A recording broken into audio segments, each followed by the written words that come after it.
আবার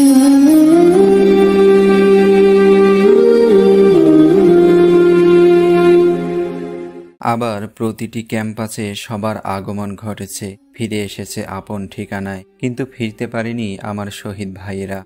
ক্যাম্পাসের গোলাবারুদের গন্ধ মুছে গেছে, গাছে গাছে নতুন ফুল ফুটেছে, ঘ্রাণে মুখরিত ক্যাম্পাস, ভ্রমরেরা ফিরে এসেছে। সোনালি দিনের নতুন সূর্য উঁকি দিয়েছে পূর্বাকাশে, আকাশটা আজ মেঘমুক্ত, কত রঙিন।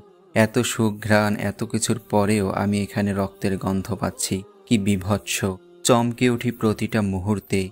কি নির্মম ছিল সেই সময়গুলো, কি নিষ্ঠুর ছিল সেই মুহূর্তগুলো। হয়তো আল্লাহর কাছে তারা অনেক প্রিয় ছিল, তাই তো আল্লাহ তাদেরকে তার কাছে নিয়ে গেছেন।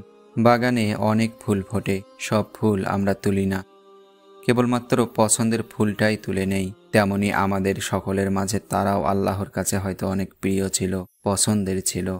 1971 সনেও যারা দেশের জন্য জীবন দিয়েছিল, তারাও সোনালি দিনের সোনালি সূর্যের আলো গায়ে মাখতে পারেনি। আমার শহীদ ভাইরাও পারল না স্বাধীন দেশের মুক্ত বাতাসে নিঃশ্বাস নিতে, নতুন ভোরের শিশিরে পা ভেজাতে। গোধূলির শান্ত সময়ে স্বাধীন পাখিদের কিচিরমিচির উল্লাস শুনতে। তাদের এ ত্যাগ চিরস্মরণীয় হয়ে থাকবে। মেঘে মেঘে অনেকটা সময় কেটে গেল।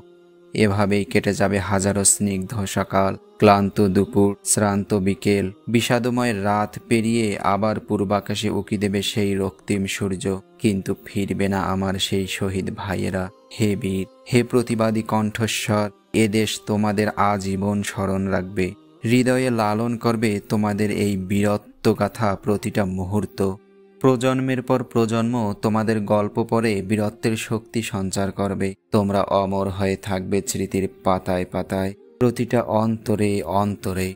ইয়া আইয়াতুহান নাফসুল মুতমাইন্না ইরজিই ইলা রাব্বিকি রাদিয়াতাম মারদিয়া ফাদখুলি ফি ইবাদি ওয়াদখুলি জান্নাতি।